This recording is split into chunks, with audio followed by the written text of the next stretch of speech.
Pozdravujeme z kanálu Revízie BA. Dneska si ma zavolali na revíziu do ambulancie jedného lekára a priznám sa, že potom, čo som tu videl, som rovno volal Ondrejovi a preklasifikovali sme to na taký malý audit. Takže dneska máme 8.1. No a poďte sa pozrieť s nami na to šialenstvo.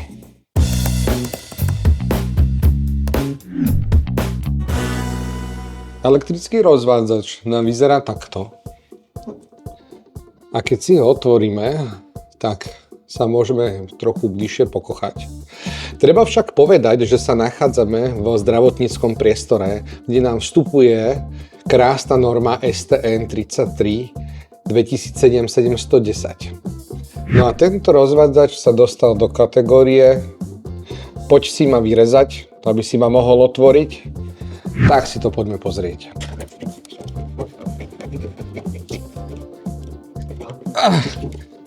Vyrež si rozvádzač.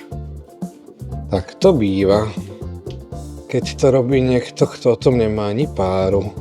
Demontoval som predný kryt rozvádzača a teda musím povedať, že to, že je tu prasknutý prúdový chránič, ma vyrušuje asi najmenej.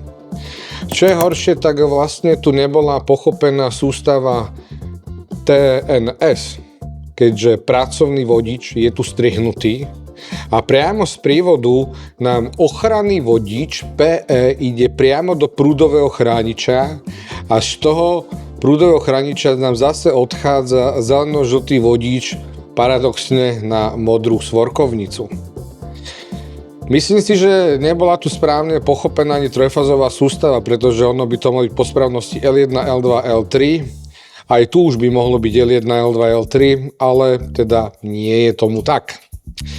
Taktiež toto zapojenie do ističa nie je správne a keď si už teda pozriem teda tú zeleno-žltú svorkovnicu, kde by mali byť pripojené ochranné vodiče, tak sú pripojené takto a paradoxne je tu ešte aj nejaký čierny vodič, alebo teda čierne vodiče, ktoré smerujú teda neviem kam. No a čerešničkou na torte je vlastne ostrá hrana, ktorá sa nám vlastne dotýka izolácie tohto nášho prívodu. Takže takto nám to celé vyzerá a žiaľ, toto nie je správne.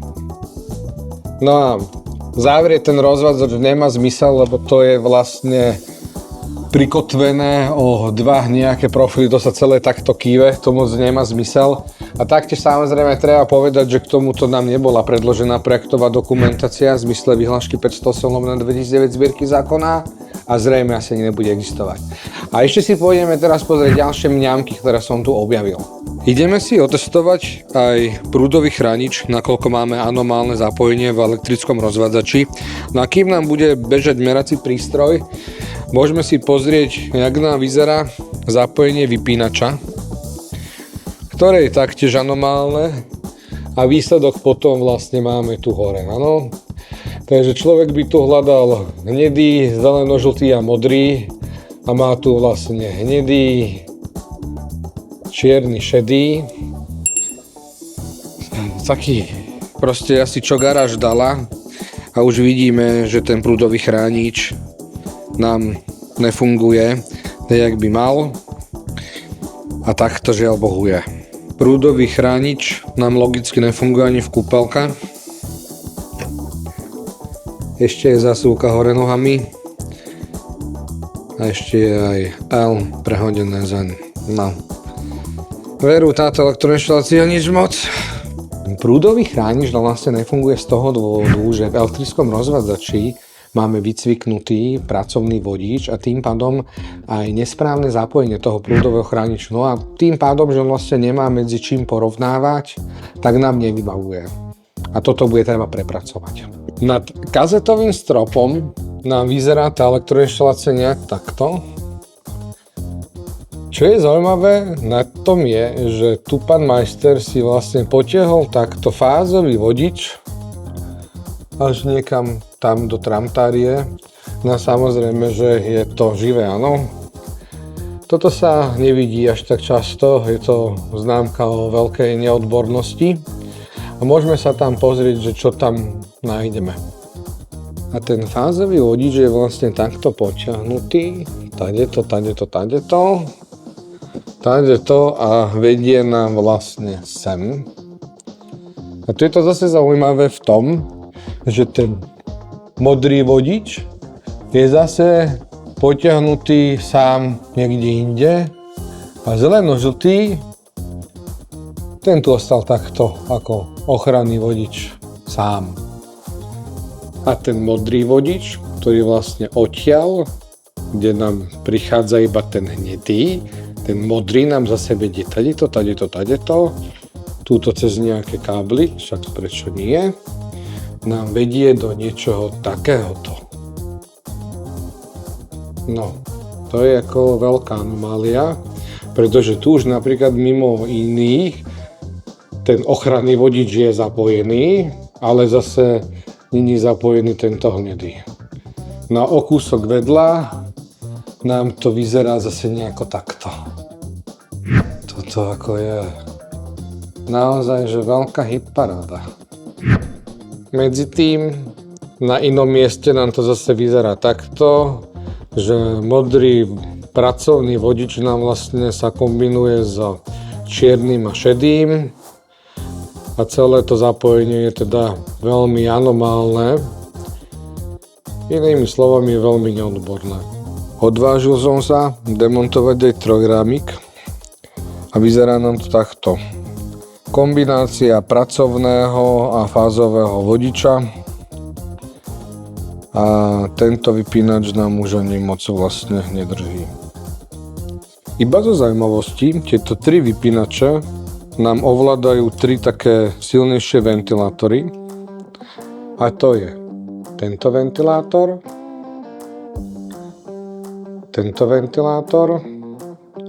a ventilátor v ordinácii. Čo mi ale nejde do hlavy, jak to vlastne bolo myslené.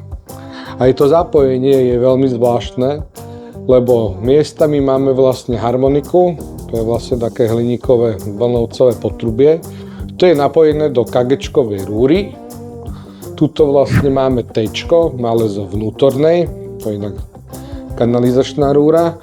Tuto ďalej máme už inú izoláciu, ako máme tu. Tuto to zase ide do vsúky a vlastne odtiaľ toto uteká smerom von, hej. Takže akože, neviem, jak to bolo myslené, ale keď zoberete taký obrovský objem vzduchu von z toho priestoru, zase čím ten vzduch dáte dovnútra. Že ak to bolo myslené ako rekuperácia kvôli A0, tak asi to nebolo úplne dobre pochopené. Nedalo mi to, tak som si išiel pozrieť, jak je vlastne urobený tento ventilátor. Tak túto potrubie je vlastne zmačknuté do tohto sadrokartonárskeho rýchlozávesu a napojenie vlastne tohto hliníkového potrubia teraz vypadol prúďak. Neviem prečo, keď som sa toho chytil, ale nevadí. A tu je to napojenie urobené takto. Takže idem to odrezať a ideme sa pozrieť, jak to tam vyzerá vo vnútri. A napojenie tej vzduchotechniky je vlastne riešené takto. Čiže takto nám ide to hliníkové potrubie do vlastne kanalizačnej trubky. A tu je nejaká páska okolo a celé to bolo od tohto takto zamotané, no, takže ani toto není dobré. K tej vzducharine ešte posledná vsúka, tu som si všimol a bol som si to aj pozrieť, tu je ďalší prestup von na fasádu. To znamená, že toto máme prvý prestup von a tuto ďalej máme tento prestup von. Podľa môjho osobného názoru to nemalo byť riešené tak, že tu budú iba 3 odvetravacie ventilátory. Podľa môjho názoru to malo byť tak, že tu bude umiestnená jedna centrálna rekuperačná jednotka, ktorá bude tadeto nasávať, tadeto vyfukovať a tým pádom by sa naozaj profesionálne tá výmena vzduchu zabezpečila a bolo by to vyriešené. Svietidlá v tomto zdravotníckom priestore sú inštalované takto, že to je absolútne nesprávny technologický postup A záverom môžem iba konštatovať, že kladná revízna správa na túto elektroinštaláciu nie je možné proste vydať. A teraz si pôjdeme pozrieť zase stavarinu. A ideme si pozrieť sadrokartónové priečky. Nachádzame sa, ako už bolo spomínané, v zdravotníckom priestore. Momentálne stojíme v čakárni a táto priečka nás delí od ambulancie. Keď si pozriete vyhotovenie priečky, tak si všimnete, že nám tam chýbajú nejaké konštrukčné prvky, stojiny. Tuto na tomto mieste je vidieť, že sú vlastne vyhotovené z CV profilov. Zhodou okolností na tomto mieste je zdvojený. Čo by nebolo zlé, keby sme mali výšku stropu okolo 2,8 metra. Ale keďže my máme výšku stropu až 3 metre, mali to byť použité UA profily. A keď si pozriete na tento dverový profil, tak UA profil mal byť jeden použitý tu, druhý mal byť použitý tu. Čo máme? Len tu máme CVčka. A takisto mal byť vyhotovený preklad. Je to aj z toho dôvodu, že dvere v takejto proste prevádzke sú často používané a keď si aj pozriete celkovo tá tuhosť tej konštrukcii, neviem, či to na kamere uvidíte, tá stena sa proste hýbe, tak proste tie UA profily dokážu urobiť tú tuhosť, ktorú tá stena potrebuje. Keď sa dostaneme ku akustike, tak stena je vyhotovená obyčajným sadrokartónom a bohužiaľ v tých prvkov v tom rastri máme na veľa miestach nám chýba izolácia minerálnej vlny, čo vlastne k tej akustike určite prispievať nebude, ale čo je ešte horšie, keď si pozriete na strop, tak strop bude takto vyhotovený vlastne z kazetový bude. A ten priestor medzi ambulanciou a tou čakárňou je proste otvorený pod tým kazetovým stropom. Vidíte, máme tu vedenú vzducharinu, nejakú kabeláž, elektriku, elektrické rozvody, ale ten priestor tým, že je otvorený, tak tá akustika bude príšerná a je to neprípustné a bohužiaľ nie sú dodržané technologické postupy. No a tu som chcel ukázať, máme tu aj takéto pekné miesta, kde nám vlastne chýba tá vrchná konštrukcia slúžujúca.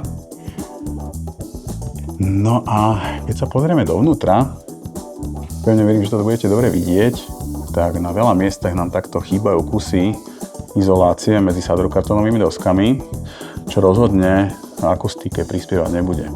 Ale keďže máme, ako sme si povedali, už náš spomenutý kazetový strop, ktorý plynulo prechádza do ambulancie, tak toto vyhotovenie bude treba urobiť na novo, lebo tá akustika tu bude jednoznačne nevyhovujúca. Tu som chcel taktiež ešte ukázať detail. Povedzme, že by sme mali tú menšiu výšku stropnej konštrukcie, povedzme iba tých 2,8 metra, tak ani v tom prípade by tento detail nebol vyhotovený správne. Čiže nám tu chýba zdvojenie toho CV profilu. A zároveň, keď si pozriete, kvôli kazetovému stropu, ako je daný CV profil postrihaný a poškodený. Takže rozhodne nie je tak stabilný, ako by mal byť. No a keď si pozrieme kvalitu a rovina toho vlastne vyhotovenia tejto steny, vám to iba tak ako názorne ukážem, tak nám tá stena letí miestami až 16 mm, čo je na takýto typ konštrukcie neprípustné a tie technologické postupy tu dodržané neboli. No a tu vám chcem iba ukázať, že aké brúško má táto stena. Neviem, či to na tej kamere uvidíte, ale na niektorých miestach, na tomto je to menej, ale na tejto opačnej strane to hádže až 18 mm. No a ideme si pozrieť kvalitu vyhotovenia povrchov a týchto sadrokartónových stien. Hneď na úvod musím povedať, že stenu si nasvedcujem, čo by sa nemalo, a takisto by sa na tú stenu malo pozerať z určitej vzdialenosti. Ale ju nasvedcujem kvôli tomu, aby som tie vady vedel ukázať a chyby. To vyhotovenie tej kvality. Tak keď sa pozriete na tú stenu, tak jednotlivé tie detaily sú príšerné. A keď si predstavíte, že ide o finálny povrch ambulancie, na ktorý nepôjdu už ďalšie nejaké povrchové úpravy alebo umietky, tak je to nesprávne. By som povedal, že tá kvalita sa blíži až ku Q1. Keď si pozriete aj tieto trhliny, ktoré tu sú vzniknuté, a to ešte není v plnej prevádzke ambulancia, tak oni sa budú rozširovať, budú sa zväčšovať, lebo to vyhotovenie tej konštrukcie podkladnej není vyhotovené správne podľa technologických postupov. Tu keď sa pozriete, len taká pikoška, chlapci elektrikári zabudli vytiahnuť kábel na alarm klávesnice, a keby sme pozreli na tie povrchy, takto keď skúsite pozrieť, tak fakt tých vád a chýb je tu strašne veľa. a to už je ako vymalovaný priestor. Sú už tu nejaké špinavé miesta, ktoré sa zašpinili, ale bude sa to prerábať. Tak sme na ďalšej stene a tu teda tie chyby sú teda riadne, keď sa na to pozriete všade. Proste sú vcucnuté šroby, keď sa stierkovalo, proste rôzne bradavice z malovania, zo stierkovania, zle prebrúsené. Tu tá kvalita sa nedá povedať, že ani tá Q2 není dodržaná. Toto by mohlo byť tak, na niektorých miestach, keď sa pozriete, možno taká Q1, taká o niečo troška lepšia. A to je rozhodne ako povrchová úprava finálna by takto vyzerať nemala. No a ideme si pozrieť ešte dlažbu. Nachádzame sa stále na chodbe pred toaletami. A keď, neviem, či to budete počuť, ale pevne verím, dali sme sa mikrofón, aby to bolo dobre počuť. Tu to troška lepšie drží. Proste na viacerých miestach tá dlažba je dutá. Už tie obvody máme vyrezané a ideme skontrolovať, ako je dlažba nalepená a či boli dodržané technologické postupy. No a ideme si tú dlaždicu vybrať.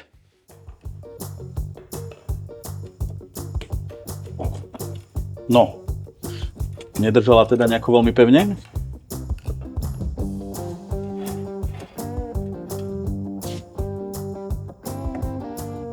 No a keď si ten podklad, to lepidlo pozriete, tak vidíte, že tých dutín je tam teda požehnanie. A jednoznačne takto sa dlažba nelepí.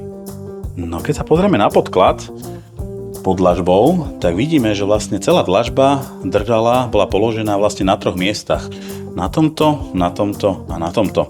Tu sa nám dokonca odlepilo z tej dlažby to nanesené lepidlo. A takýto postup ako nie je správny a jednoznačne tu nebol dodržaný technologický postup a podľa správnosti, keď podklad nebol pravdepodobne dostatočne rovný, mal byť vyliatý nivelačkou, aby sa vyrovnal, alebo keď už proste na to nebola nejaký čas, kapacita, tak mohli aspoň dať viacej toho lepidla a tá dlažba proste musí byť celoplošne nalepená.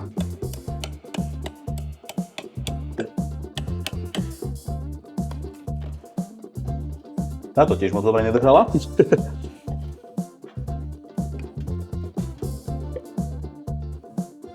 No,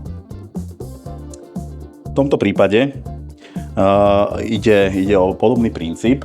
Vidíte, keď sa pozriete na podklad, tu nám držala dlažba, tu nám držala tam, tu a tu. Tieto miesta, proste toho lepidla bolo nedostatočné množstvo a na týchto miestach tá dlaždica nedržala. Takže zase máme rozpor s technologickými predpismi a zlepená celá plocha jednoznačne nebola. Bolo to aj počuť a je to aj vidieť.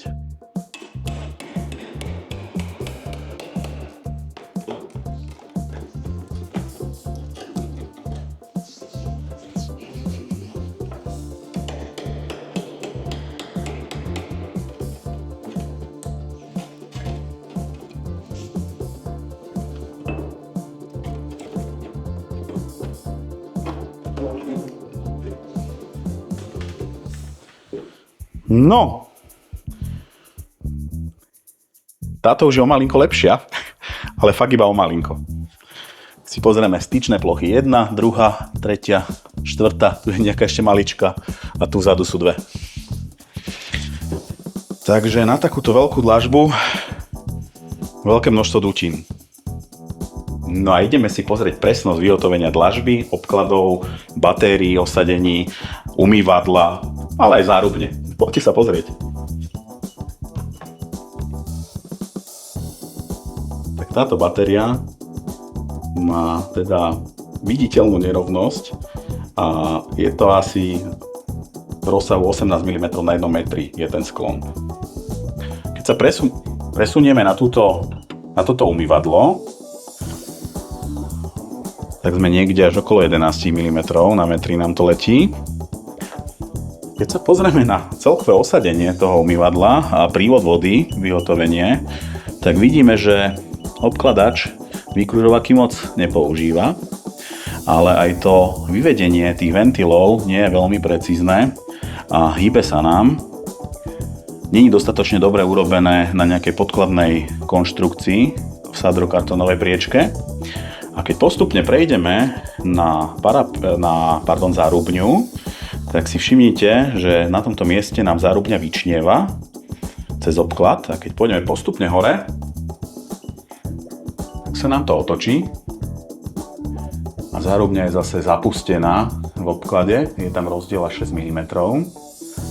A aby to nebolo málo, tak nerovno máme aj stenu, teda obklady, ale aj zárubňu. No a povieme si niečo aj k obkladom v ambulancii za umývadlom. Poďte sa pozrieť. Takto pekne, precízne máme nalepené obklady. Tu máme nejaký odskok asi nejakých 9 mm.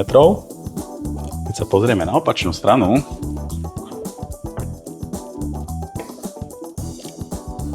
tu sme až okolo 2,3-2,4 cm.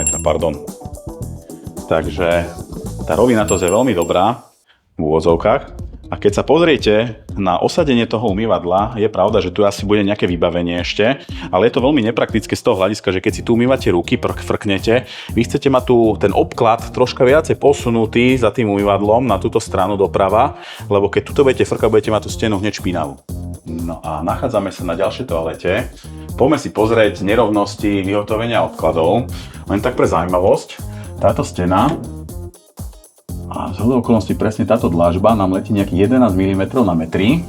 A je to vidieť inak aj na tomto zadnom doreze. Ja to skúsim nejako zmerať.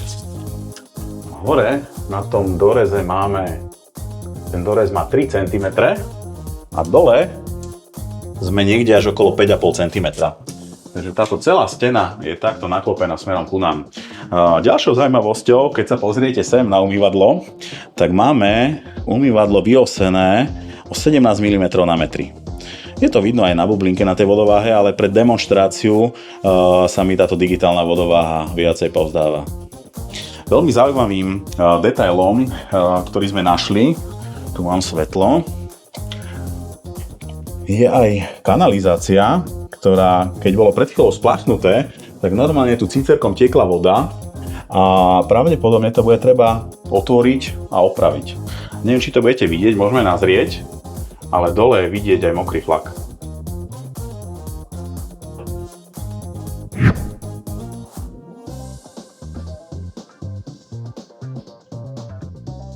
No a o nerovnostiach jednotlivých dlažieb, keď vám takto zasvietím, tuto to je teraz vidno, ten zlom, máme skoro až 2 mm, tak proste takýchto miest sa tu na tých obkladoch, nachádza neurekom. A ešte tak pekne vyhotovený detail, keď si pozriete tento vypínač, tak nám tu vychádza vlastne vyrezaný otvor z vypínačovej krabičky elektrickej. A jednoznačne to nebol použitý vykružovák a podľa tých jednotlivých zárezov vyzerá, že to bolo rezané nejakou karboškou alebo niečím. Z tejto strany to pokúšal majster zatmeliť, ale tuto hore pravdepodobne zabudol. A ideme si zmerať ešte rovinatosť dlažby. Použijeme na to Newcomb, čo je vlastne hadicová vodováha a vieme takto pekne zmerať jednotlivé výšky. Takže povedzme, že tu máme vynulovanú.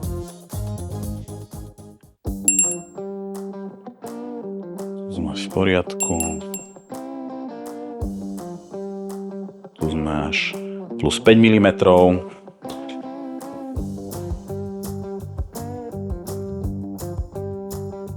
Tu sme až plus 9 mm.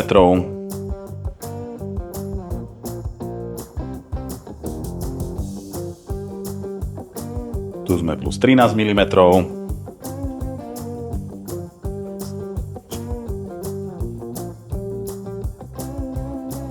Plus 7 mm.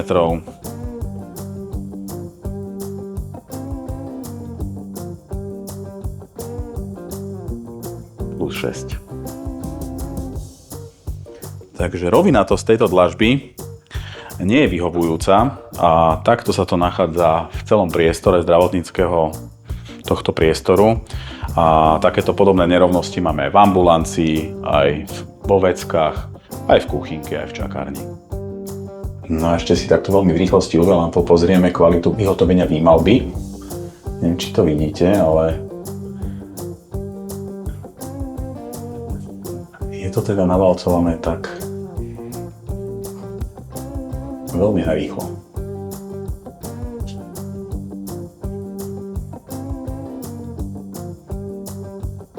No a nachádzame sa v druhej toalete a pozrite, ako pekne je vymalované vedľa obkladu. proste prepaskované a že by nejakým rohovým valačekom alebo štecom, že by to bolo pretreté, tak to tu veru neprebehlo. No a nachádzame sa v ambulancii a tu si iba tak v rýchlosti pozrieme, prečo je dôležité pretrieť vždy celú stenu a nie iba takéto úseky, keď niečo opravujete, lebo takto, keď sa to nasvieti UV lampou, je to vidieť. A mimochodom, čo som spomínal, to frkanie z umývadla, tak už tu niečo také máme. No a čo povedať záverom, tak poďme k číslam. Celá táto paráda, to znamená, že vyhotovenie stávariny a elektroinštalácie stalo 21 000 na práci. Bez materiálu. Cca 21 000 eur. No a naše odborné vyjadrenie, ktoré bude hovoriť o tom, že to nie je správne, poputuje rovno do rúk právnikovi, ktorý už klientovi pomôže. No a o tom, ktorá známa firma si toto dovolila urobiť, ako to celé u nich funguje, takéto právnik schváli si povieme v nasledujúcom videu. Ak sa vám video páčilo, prosím, túto dole nám hoďte odber a sledujte nás.